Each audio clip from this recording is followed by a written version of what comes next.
Estudio bíblico de esta tarde, este miércoles, vamos a ver algunos versículos del capítulo 1 del primer libro de Samuel,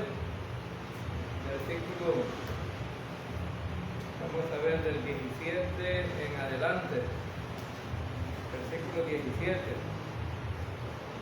Bien, estamos estudiando la historia de...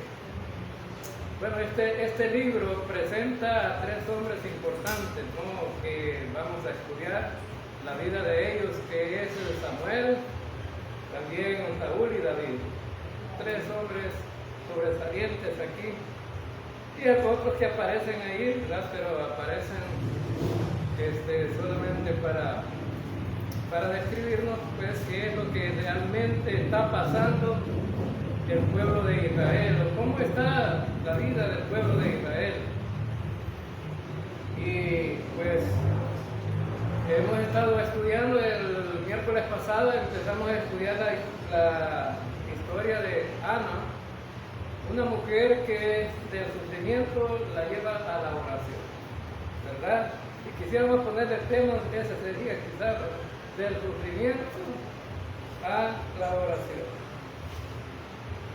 Ahora, bueno, entonces, en los primeros versículos que estudiamos aparece Elcana, el esposo de Ana y de Penina, que yo en lugar de Penina le llamara Peliona,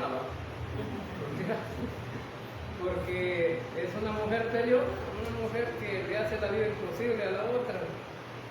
Pero ¿saben qué es el significado de ese nombre? Significa perla preciosa, Penina. Tiene buen nombre, pero no le hace honor al nombre. Y Ana, pues tiene buen nombre Ana también. Ana significa mujer de gracia, o llena de gracia. Es nombres interesantes, ¿no?, que pues debemos de conocer, pues, su significado. Y quizás en todo el libro el tema importante que debería de tener este libro es la importancia de honrar a Dios. Eso, ¿verdad? Porque a través del panorama de la vida de los hombres que vamos a ver, pues se deja ver claramente, ¿no?, que pues la mayoría de personas ahí no le dan honor al Señor. Y la vida del ser humano deja una historia. Todo ser humano deja una historia. Pero dentro de esa historia, muchas veces las historias o son buenas o son malas. Para algunos hombres van a ser malas, para otros, pues, vamos a ver algunas cosas buenas. Y en el contexto que estamos viendo que la mujer, esta Ana, con Penina, tenían conflictos internos dentro del hogar. Imagínense usted cómo vivían ellas, ¿verdad? La poligamia, pues, no es que Dios la autorizó, sino más bien que los hombres desobedecieron a Dios, y por lo menos Dios sí la permitió. Pero en todos los hombres que tuvieron varias o muchas mujeres, tuvieron dificultades en el hogar, en la familia. Entonces necesitamos reflexionar nosotros como iglesia. ¿Qué sería, no, si dentro de las iglesias se permitiera la poligamia? Sería terrible, ¿no? Ahora, Dios ve a la iglesia como la esposa y Él ve como el marido de la esposa. Ahora entonces, y Dios quiere una sola iglesia. Una iglesia sin mancha y sin contaminación, dice el apóstol Pablo, pero lo hizo a través de Cristo, ¿no?, para llevarnos ahí. No nosotros lo podemos borrar las manchas, porque tenemos la vieja naturaleza que, bueno, la vieja naturaleza causa dificultades, problemas en la vida. Por lo tanto, pues muchas veces desobedecemos a Dios. Vemos el problema de la historia de Ana y Penina es que tenían un hogar en tensión. Y el problema es que, fíjense bien, peleaba Ana y Penina a Elcana, su marido, lo peleaban ellas. ¿Verdad que no parece nada que lo peleaban? ¿No? Entonces, a pesar de que vivían en una sola casa, en un solo hogar, no se ve que ellas pelearan al marido. Pero se ve que no se llevaban, que vivían en conflicto.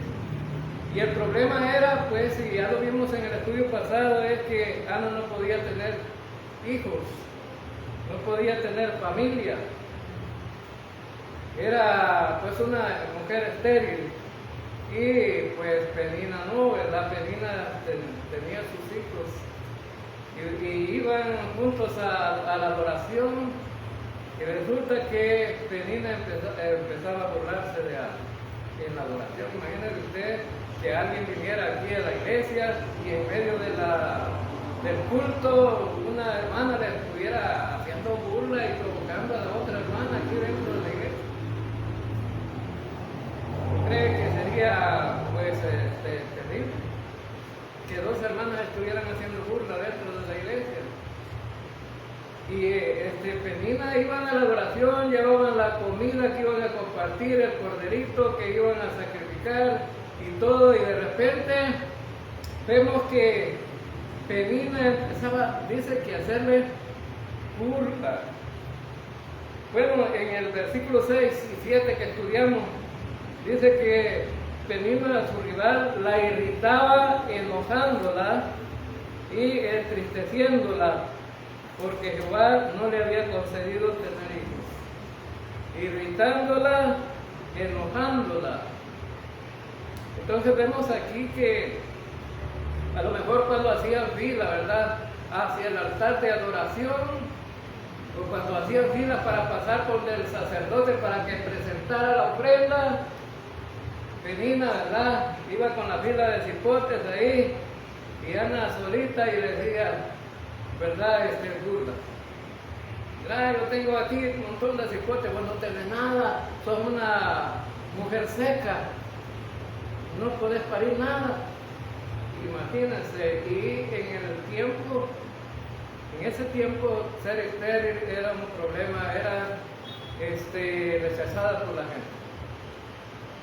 Rechazada no solamente porque vemos el problema aquí en un hogar, pero todo el mundo rechazaba a las mujeres estériles, porque decían que no eran bendecidas de Dios, que Dios no las bendecía. Entonces vemos aquí que cada vez que subían a la adoración, Penina irritaba a Ana, la provocaba.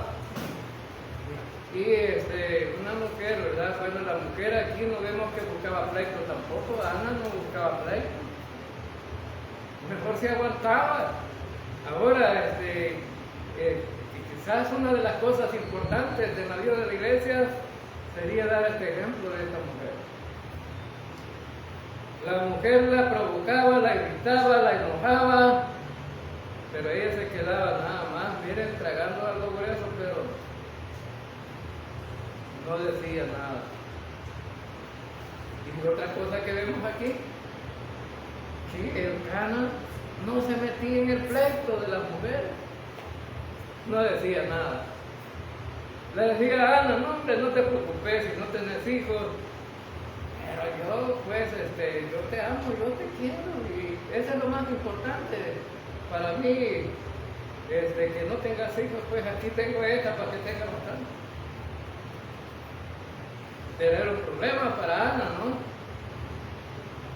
Ana quería tener hijos.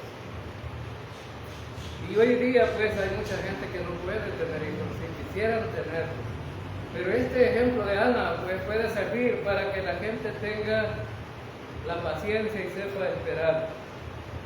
todo tiene un propósito.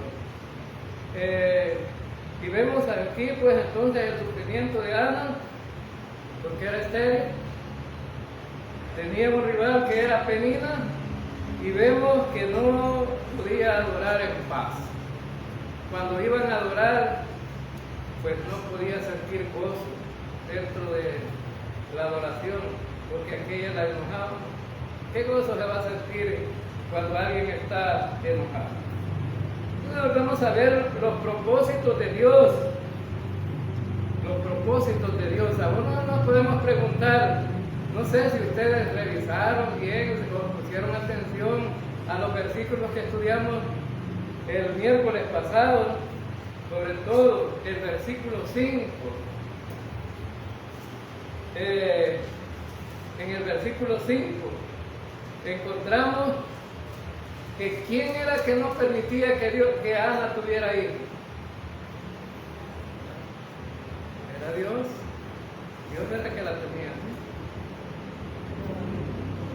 O sea, no era, cualquiera de los que no tienen hijos hoy podría decir, bueno, ¿y por qué? Pues, pero aquí claramente dice el escritor que quien no le permitía tener hijos había cerrado la matriz de Ana, era Jehová Dios. Dios la tenía así. Y usted podría decir, pero miren que con él es Dios, ¿verdad? Porque miren, está permitiendo que esta otra ofenda, esta mujer, ¿y por qué no le da hijos? Todo tiene un propósito. Todo tiene su propósito. Y muchas veces dentro de esos propósitos tiene que haber sufrimiento. Y a veces el sufrimiento nos abate, a veces el sufrimiento nos agobia, a veces el sufrimiento no lo queremos. Pero dentro de los planes de Dios siempre hay un propósito. Y aquí Ana estaba aguantando el ser estéril, pero Dios tenía un propósito para ella. Y eso debemos de tenerlo claro, ¿no? A lo mejor dentro de la vida de cada uno de nosotros puede que esté sufriendo, ¿no? Y el sufrimiento quizás no sea el mismo de Ana, pero puede ser por otra razón, problemas en el hogar, problemas en la familia, de otra índole, o problemas financieros, o problemas a lo mejor legales, o cualquier otro problema. Pero Dios siempre tiene un propósito para todos. Para todos. Si revisamos la vida de cada hombre, aquí en la Escritura vamos a encontrar un propósito para cada hombre. Para cada hombre. Hasta para Judas. ¿Cuál era el propósito de Judas que Dios tenía para este hombre?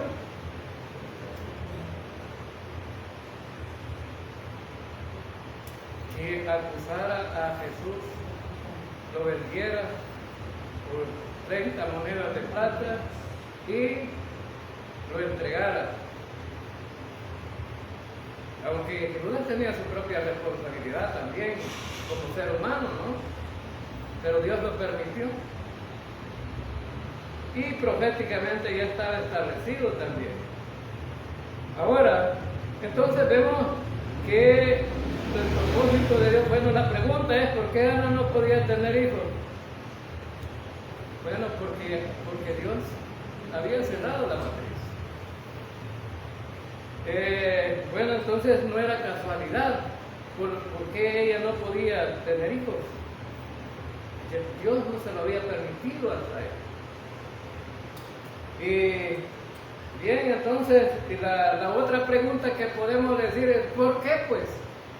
¿Por qué? Bueno, entonces, porque el propósito de Dios es acercarnos a Él a través de problemas, sufrimientos, por medio de la oración.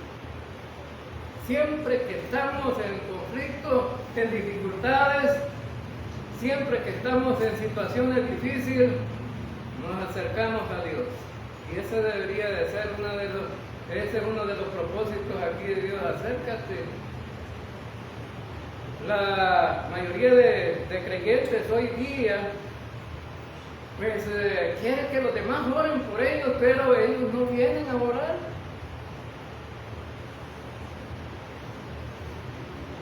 Y es malo que otro ore por... No es malo, pero Dios quiere ver la buena intención y la buena voluntad de cada creyente, acercarse a Él de una manera apasionada en oración para presentar la dificultad que está viviendo.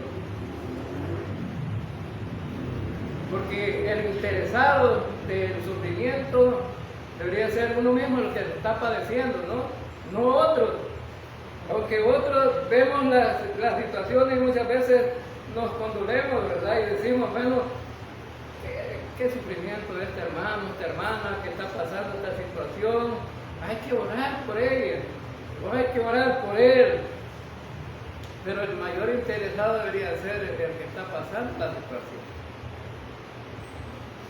Y por eso, esos propósitos de Dios es acercarnos hacia Él. En los versículos 9 y 10 que ya estudiamos, dice que Ana se levantó después que hubo comido, porque el Cana le decía, come, hombre, bebe. Porque ella no comía ni bebía porque estaba enojada, estaba amargada. Y la amargura no le permitía comer. Entonces, pero aquí dice que en el versículo 9, que después que hubo comido y bebido en Silo, y mientras el sacerdote Elías estaba sentado en una silla junto a un pilar del templo de Jehová, ella con amargura de alma oró a Jehová y lloró abundantemente. Imagínese usted esta mujer derramando su propia amargura en una oración, poniendo las quejas a Dios, poniendo su situación a Dios. Esto de decir de que ella oró a Jehová con amargura del alma, significa, es como, ya han fijado ustedes que cuando se enciende la vela, ¿qué es lo que pasa con la vela? ¿Qué pasa con la vela?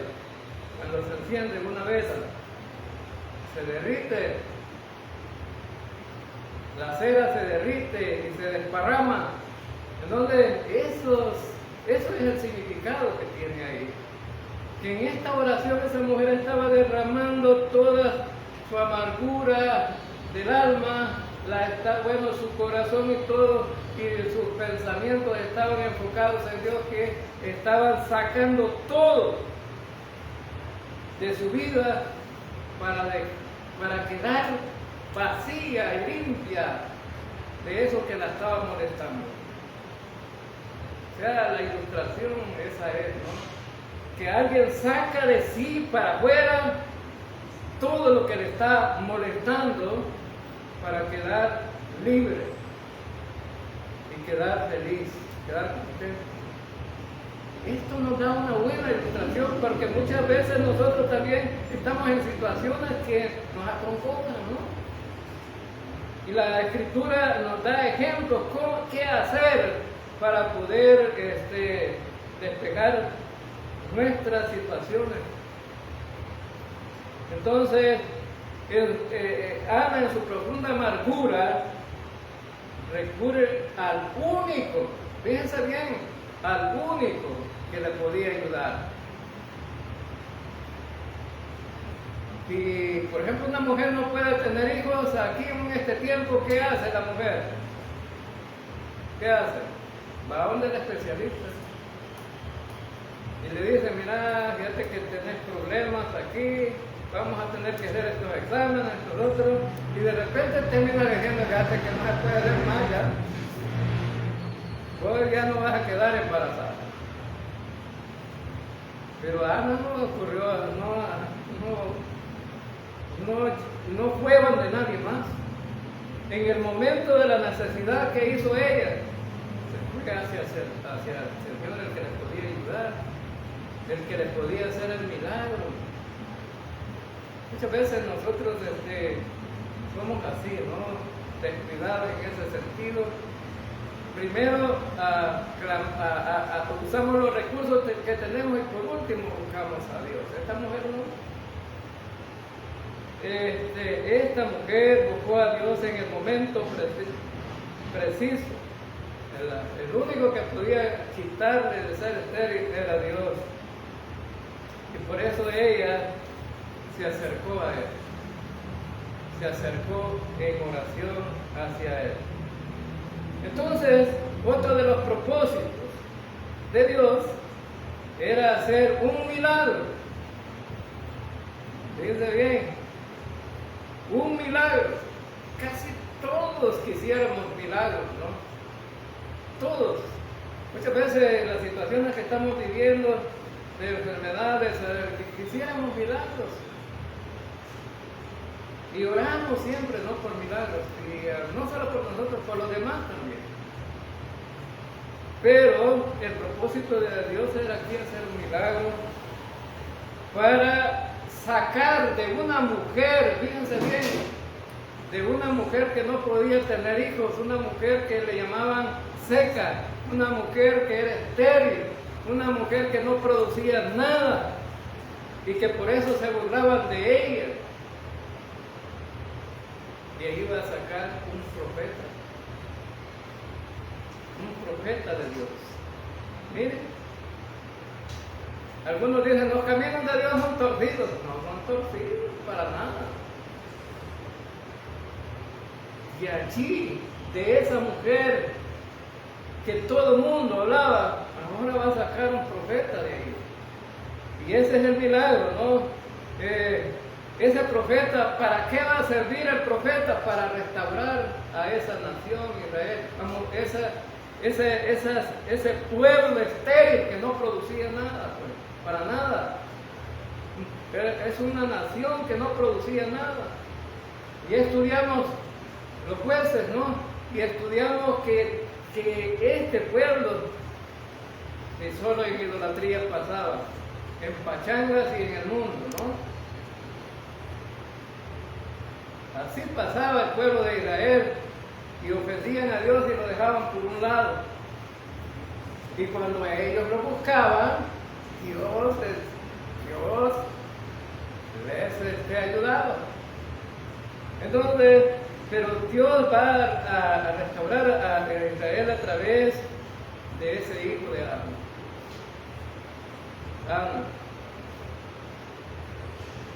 Entonces, vemos que las cosas, hermanos, que nos parecen imposibles a nosotros, para Dios todo es posible. Usted puede decir, no, pero yo tengo otra necesidad. Pues busque al Señor en oración. Busque al Señor en oración. Hay algunas cosas importantes que nosotros necesitamos saber en cuanto a la oración. Nosotros a veces queremos que ya el Señor conteste, pero la soberanía de Dios hay que respetarla y Él va a contestar cuando Él quiera, ¿verdad? El tiempo de Dios es así. Y a veces el Señor contesta inmediatamente y a veces tarda años, ¿verdad? Entonces, para Dios todo es posible. Ana era estéril y le va a permitir tener un hijo. Inicialmente lo vemos aquí como un hijo, pero ¿saben cuántos tuvo después? 6 más.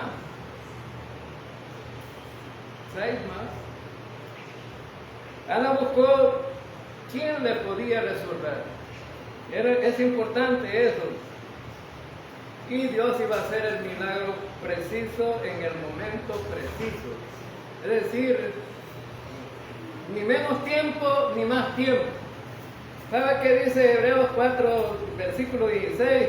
Acerquémonos pues confiadamente al trono de la gracia para alcanzar misericordia y hallar gracia para el oportuno socorro. ¿Y ese de oportuno qué significa, hermano? Significa que el milagro va a llegar en el momento preciso que Dios quiere darte el milagro. Y otras cosas hay que preguntarnos, ¿para qué quieren milagro? Hermano, es que miren, si yo, bueno, un hombre me dijo, ore hermano para que yo pueda volver a ver. Casi no veo, estoy ciego. Voy a operarme para que yo vuelva a ver. ¿Y para qué quiere volver a verme? Para leer la Biblia. Ese era el propósito del hombre y era un propósito bueno. Pero ¿sabe qué? Dios le permitió la operación y inicialmente veía, pero no leía la Biblia. Entonces la gran pregunta es, ¿para qué quiere salud? Una buena vida saludable. Y Dios te la puede dar, pero ¿para qué la vas a necesitar? ¿Para ir a derrocharla otra vez? Salud. Pero nadie dice, mira Señor, yo quiero buena salud, buena vida, para servirte, para hacer esa obra que me encomendaste y no la he hecho todavía. Y Dios le puede dar un milagro. Dios es el Dios de lo imposible. Aquel hombre que estaba a punto de morir y el profeta llegó y le dijo, arregla tus cosas hoy en la noche porque te vas a morir. Y el hombre oró al Señor, solamente se dio vuelta hacia la pared, oró al Señor y de regreso mandó Dios al profeta a decirle que le voy a dar 15 años más. Cualquiera, ¿verdad? Cuando le dicen, bueno, ya mañana, esta semana te vas a morir, y si le dan 15 años más, hermano, ¿cómo se sentiría? Alegre, porque va a vivir 15 años, pero ¿para qué quiere 15 años más? Este rey le dio 15 años más al Señor, y ¿sabe qué? Hasta ese momento había sido íntegro, le había servido al Señor, era fiel al Señor, pero cuando le dio los 15 años, se fue al mundo otra vez, como decimos aquí, ¿verdad? Se volvió idólatra, deshonró a Dios.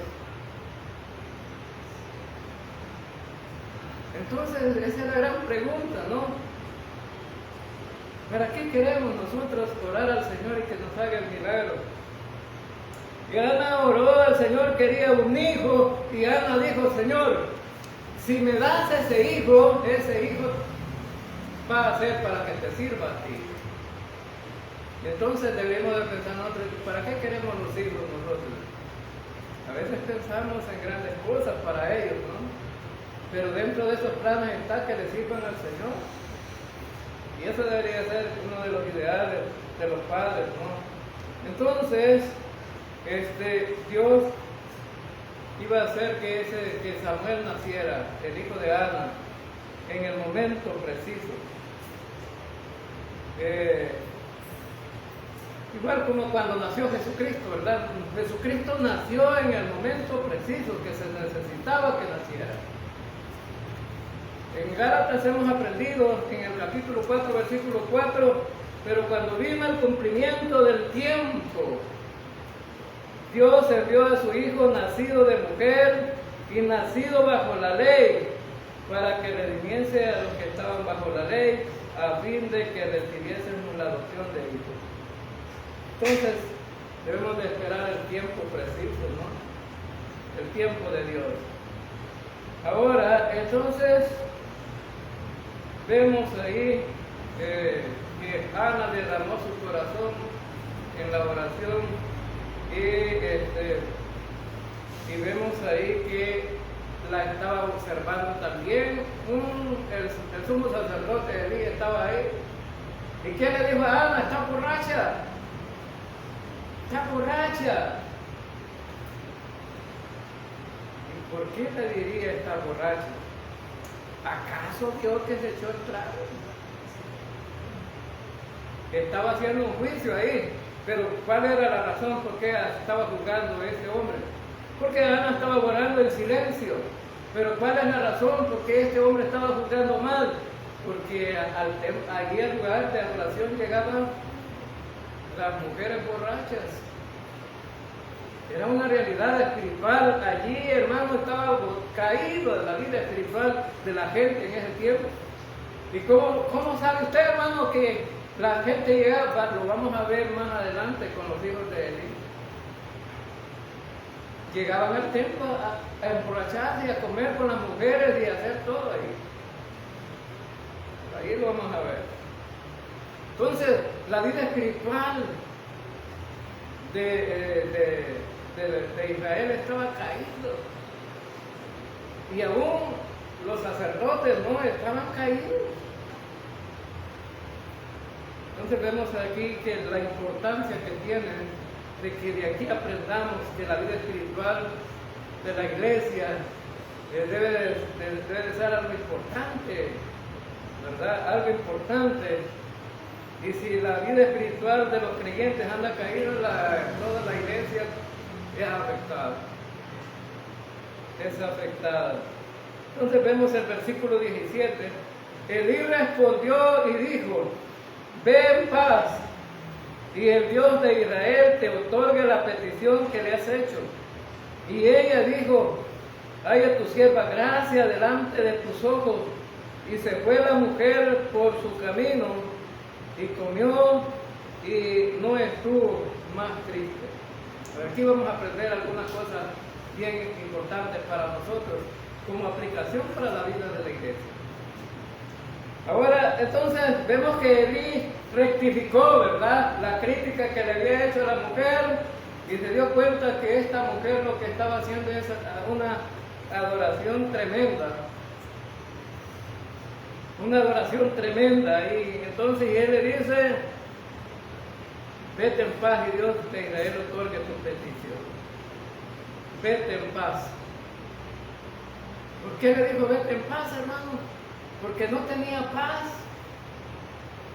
Porque no tenía paz. Estaba triste, desesperada, afligida por lo que le hacía su rival, la otra mujer de Elcano. ¿Y sabe qué? Esta debería ser nuestra actitud también como creyentes. Ana descargó todo hacia el Señor. Fíjense bien, descargó todo hacia el Señor. Y ahora observamos que en el último versículo dice, en el versículo 18, versículo 18. Y ella dijo: halle tu sierva gracia delante de tus ojos. Y se fue la mujer por su camino, y comió, ¿y qué dice? Y no estuvo más triste. Algunos dicen: no, hombre, hermano, es que los problemas que yo tengo son bien difíciles, y mire, para sentirme contento. ¿Cómo? ¿Y qué hizo esta mujer? ¿Qué hizo esta mujer? Se fue a orar al Señor, descargó todo allí en el Señor, y dice que ahora ya no estaba triste. Ya no estaba triste. Esa debería ser una actitud también nuestra como creyentes, porque es el mismo consejo que nos da el apóstol Pedro en la primera carta del apóstol Pedro, capítulo 5, versículo 7. Nos da un consejo a nosotros como iglesia: echando toda vuestra ansiedad sobre Él, porque Él tiene cuidado de vosotros. El apóstol Pedro dice: si ustedes tienen problemas, dificultades, si ustedes están pasando por una crisis espiritual, si ustedes, bueno, en el tiempo de Pedro estaban persiguiendo a la iglesia y estaba sufriendo, a la gente la mataban, la perseguían. Y Pedro les aconseja a ellos. La ansiedad que tenían era terrible, no hallaban qué hacer, ¿no? Pero le dice Pedro: echando toda vuestra ansiedad sobre Él. Y la palabra toda, ¿qué significa, hermano? Toda la ansiedad. Y usted que me puede preguntar: ¿y eso de ansiedad qué es? La misma depresión. La depre. Estoy deprimido, estoy acongojado, estoy triste. Eche toda esa ansiedad. ¿Sobre quién? ¿Sobre quién, hermanos? sobre el Señor. Porque Él tiene cuidado de vosotros. Y entonces usted puede decir, bueno, ¿y qué es echar esa ansiedad? Bueno, se lo voy a ilustrar. Los que pelean en el cuadrilátero, los boxeadores, ¿no? O no tanto los boxeadores, sino que los luchadores. Cuando agarran al contrincante, lo agarran y lo elevan hasta allá arriba, ¿verdad? Lo tienen aquí.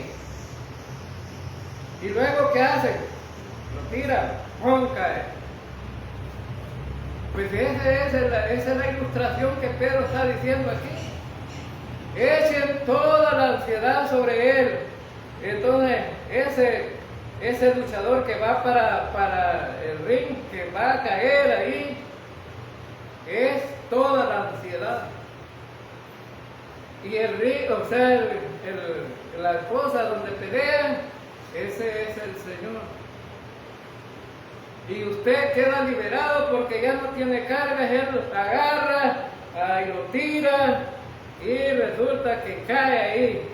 ¿Quién recibe el golpe? El Señor. ¿Quién recibe tus problemas? ¿Quién recibe tu situación difícil? El Señor. ¿Quién recibe tus cargas? El Señor. ¿Quién recibe tus problemas? El Señor. ¿Quién recibe tu problema familiar, tu problema económico, tu problema? El Señor. Pero ¿cuál es la promesa ahí en ese versículo, hermano? ¿Cuál es la promesa ahí? Él tiene cuidado de vosotros. Él tiene cuidado de vosotros. Usted puede decir, hermano, pero es que usted no sabe cómo está yendo. Sí, Él tiene cuidado. Y si Él lo ha prometido, lo va a hacer. Y ¿sabe qué dijo Ana? Y ella dijo, halle tu sierva gracia delante de tus ojos. En el versículo 18.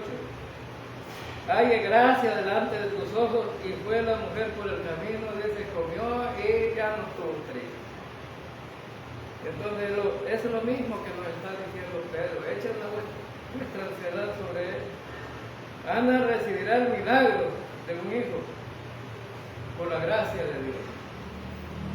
Por eso Ana dice, halle gracia delante de tus ojos. ¿Y sabe qué significa Ana? Mujer de gracia.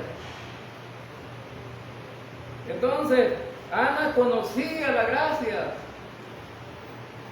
Entonces, lo que recibimos del Señor, hermanos, no es porque lo merezcamos, sino porque Dios decide dárnoslo. La gracia que recibió Ana, la recibió pues porque Dios decidió dársela. ¿Quién tenía cerrada la matriz? Dios. ¿Quién decidió abrir la matriz? Dios. Ahora, entonces, todo lo que tenemos nosotros como creyentes es por gracia. La salvación y la vida eterna, el servicio, los privilegios, las oraciones contestadas, los dones espirituales, los galardones, todo eso es por gracia. Y a veces el creyente le reclama a Dios, ¿por qué no me has hecho el milagro? No, hermanos, eso no es correcto. Es que todo es por gracia. Todo es por gracia. Entonces, Ana ya no estuvo más triste. Y Ana reconoció que las palabras del sumo sacerdote eran una promesa. Era una promesa para ella. ¿Qué le dijo el sacerdote? Vete en paz. Dios te conceda lo que estás pidiendo. Y Ana lo recibió, esas palabras las recibió como una realidad. Entonces, Ana confió en las promesas de Dios. ¿Debemos de creer nosotros en las promesas de Dios, hermanos? ¿Nosotros? Claro que sí. En Hebreos capítulo 6, versículo 12 dice, a fin de que no os hagáis perezosos, sino imitadores de aquellos que por la fe y la paciencia heredan las promesas. ¿Por qué heredamos las promesas? la fe y la paciencia, es decir, necesitamos aprender a ser pacientes, saber esperar el momento en que Dios nos va a responder. Entonces solamente hay que tener paciencia y creer las promesas de Dios. Ahora, en el versículo 19 dice: y levantándose de mañana, adoraron delante de Jehová, y volvieron y vinieron a su casa en Ramá. Y Elcana conoció a Ana, su mujer, y Jehová se acordó de ella. Y fue que corrido el tiempo, después de haber concebido Ana, parió un hijo y le puso por nombre Samuel. Ya dijimos que Samuel significa, Ana dice, Ana dice, el hijo que yo pedí. Pero en realidad, el nombre de Samuel significa escuchar o oír lo que clamamos a Dios.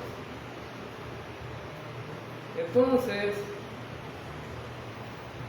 vemos aquí que esta mujer como oró con fervor y Dios le respondió.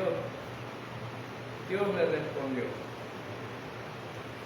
Y sabe, estaban todavía allí en el lugar de adoración cuando a lo mejor Ana no dice, esto no lo dice ahí el versículo. Esto es solamente una suposición. A lo mejor Ana le contó a su esposo, ¿no? Fíjate que fui a orar, ahí estuve orando en silencio y hasta el sumo sacerdote me criticó por la oración que estaba haciendo, pero ¿sabes qué? Yo creo en la promesa de las palabras del sumo sacerdote también. ¿Y qué hicieron ellos antes de irse para la casa? ¿Qué hicieron?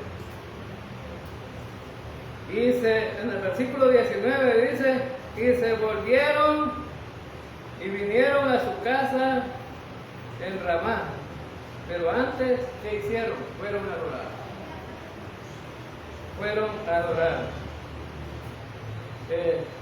Entonces fueron a adorar, porque en el versículo 19 dice, y levantándose de mañana, adoraron delante de Jehová. Fueron a adorar. Entonces, Elcana dio por hecho también que era una promesa para los dos. Una promesa para los dos. Por eso fueron a adorar juntos.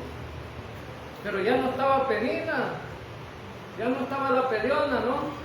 Estaban solo ellos dos y se fueron para la casa.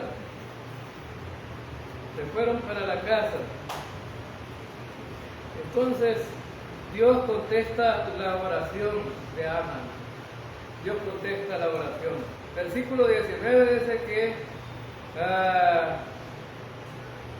levantándose de mañana adoraron delante de Jehová y volvieron y vinieron a su casa en Ramá, y Elcana conoció a Ana, su mujer. Esto de conocer significa que tuvieron relaciones sexuales y Jehová se acordó de ella. Jehová, ¿se había olvidado Dios de ella?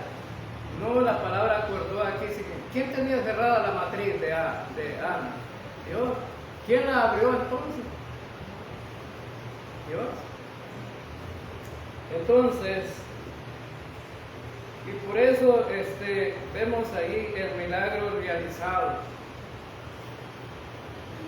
En el versículo 20, dice, aconteció que al cumplirse el tiempo, después de haber concebido a Ana, dio a luz un hijo y le puso por nombre Samuel, diciendo, por cuanto lo pedí a Jehová. Y que Ana dice, por cuanto lo pedí a Jehová.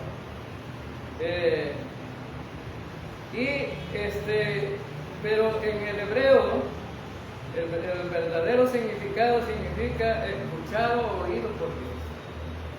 Entonces significa que Dios escuchó la oración de Ana, escuchó la oración. Y es importante, hermanos, nosotros como creyentes, en el Salmo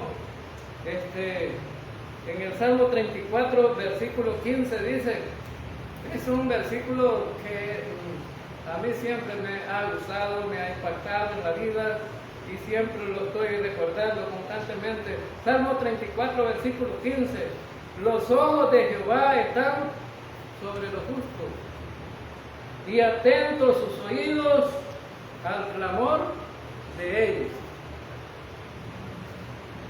Ahora, ¿cuánto sentido encontramos en este versículo? De los 5 sentidos, ¿cuánto encontramos ahí? Encontramos los ojos, ¿verdad? ¿Qué está haciendo Dios con los ojos? ¿Qué está haciendo Dios con los ojos? ¿Están sobre quién? Sobre los justos. ¿Y los justos quiénes son, hermanos? Los creyentes. Los ojos de Jehová están sobre los creyentes. Y atentos sus oídos. Atentos sus oídos al clamor de ellos. Oído, clamor. ¿Con qué se clama, hermano? Con la boca. 3 sentidos ocupa este versículo. Entonces Dios está siempre atento. Lo que pasa es que nosotros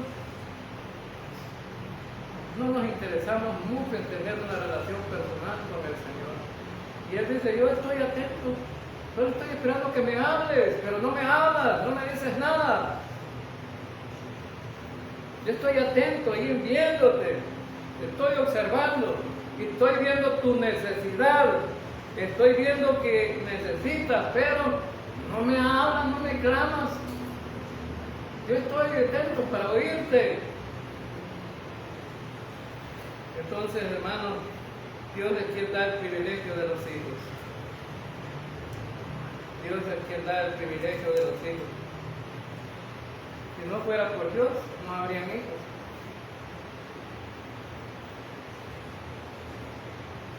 Dios nos da el privilegio de tener hijos. Bueno, el Salmo 127, no recuerdo muy bien el Salmo, pero dice que los hijos son la herencia de Jehová. La herencia de Jehová. Todos los hijos que nosotros recibimos es una herencia. Y las herencias, ¿qué hacemos con las herencias, hermanos? Debemos de cuidarlas. Pero muchas veces descuidamos eso. Estaba viendo yo en las redes sociales ahora que mi esposa me enseñaba, mira, esta niña la tenía la mamá. Pero cuando vio a la sirvienta, la niña le tiraba los brazos a la sirvienta. Y la niña riéndose con la mujer y la mujer ahí la llegó a agarrar. ¿Y por qué creen ustedes que pasó eso? Que ella la cuida. Ella la cuida. Entonces los hijos debemos de cuidarlos nosotros, hermano. Nosotros. Porque si no quieren más a la sirvienta, ¿no? O a la muchacha que la cuida. ¿Y sabe qué? En Génesis 20, 17 encontramos la historia de un rey que se llamaba Abimelech, y cuando Abraham pasó por ahí, dijo que Sara era su hermana, ¿no? Y se la quitó el rey, y cuando el rey se dio cuenta que era la mujer, se la regresa, ¿verdad? ¿Qué maldad has hecho conmigo? Le dice el hombre, ¿verdad? Pero Abimelech y su mujer no podían tener hijos. Era estéril la mujer. Pero miren qué dice aquí en el versículo, en el capítulo 20, versículo 17 de Génesis. Entonces Abraham oró a Dios, y Dios sanó a Abimelech y a su mujer y a sus siervas, y tuvieron hijos. Por la intervención de un hombre, Dios respondió la oración y hubieron hijos.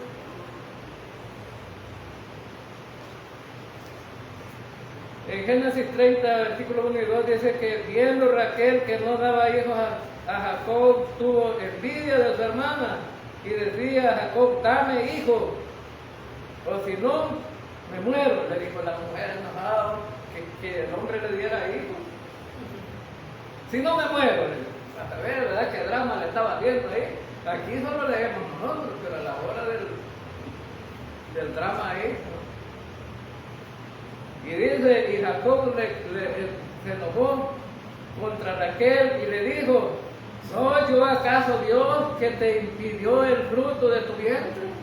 ¿Qué está diciendo Jacob? Yo no puedo dar hijos, quien lo da es Dios. Eso es lo que está diciendo aquí. Ahora entonces, no debemos de perder esa perspectiva. Si alguien no puede tener hijos, pídaselos a Dios. No se los pidas a nadie más. Él se los puede dar. Ahora entonces, versículo 21 al versículo 23. Después subió el varón Elcana con toda su familia para ofrecer a Jehová sacrificio acostumbrado y su voto. Pero Ana no subió, sino dijo a su marido, yo no subiré hasta que el niño sea destetado, para que lo lleve y sea presentado delante de Jehová y se quede allá para siempre. Y Elcana, su marido, le respondió, haz lo que bien te parezca, quédate hasta que lo destetes, solamente que cumpla Jehová su palabra.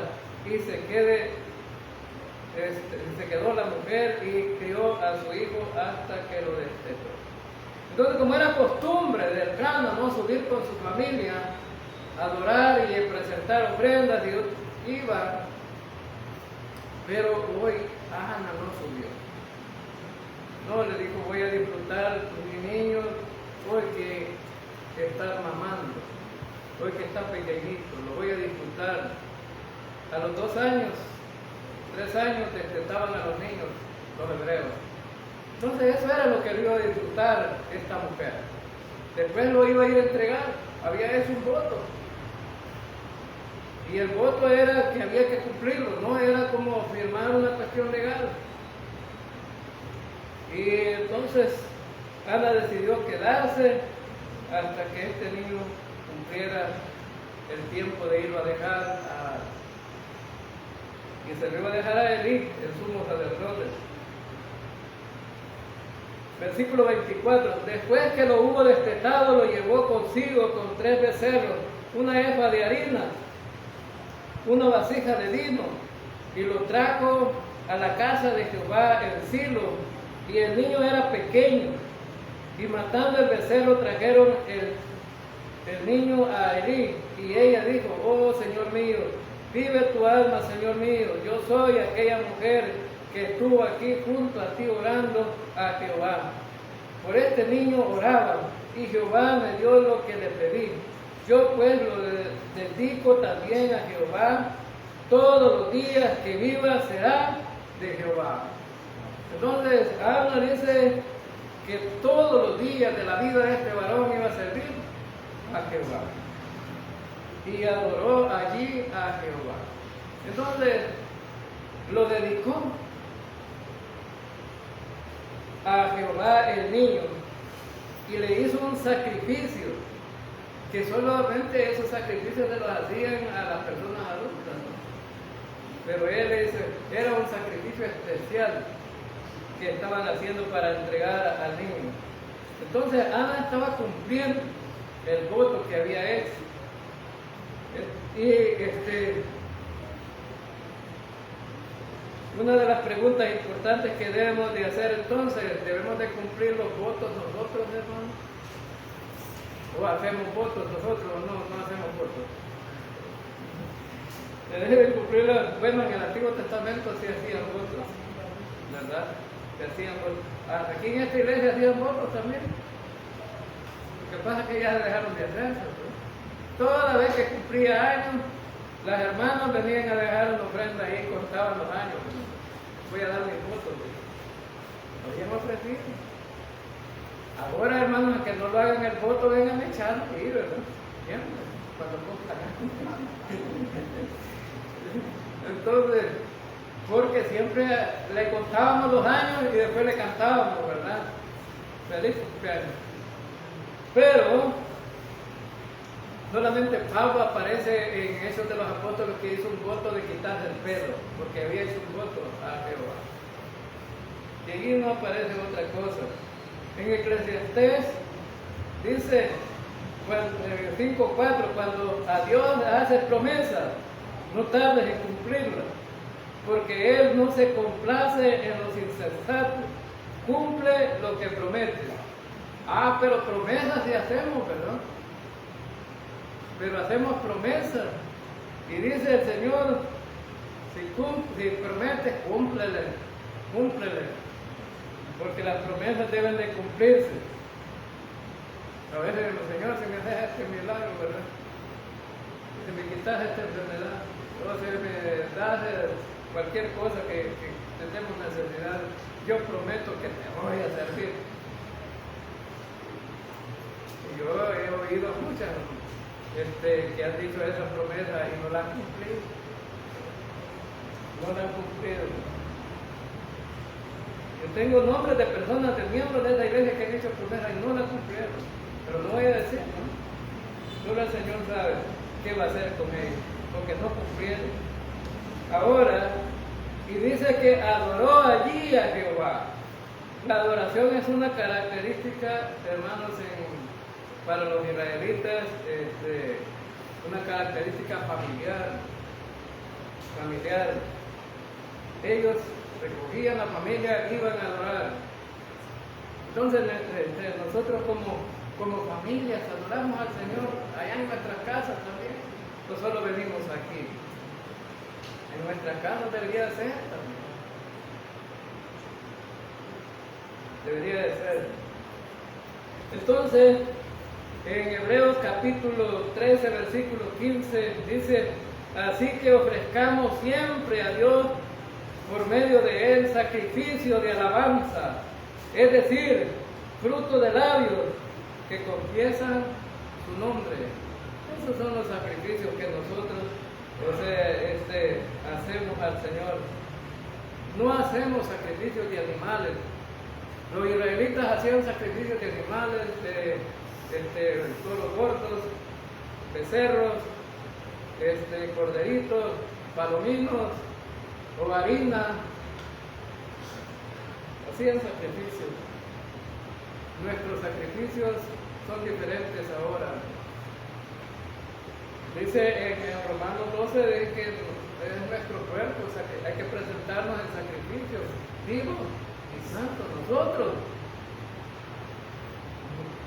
Muchos a lo mejor no vienen al culto porque dicen: estoy cansado de trabajar. Pues de eso se trata, ¿no? Es un sacrificio venir, aunque esté cansado. Pero Dios, al oír la palabra de Dios, uno se descansa.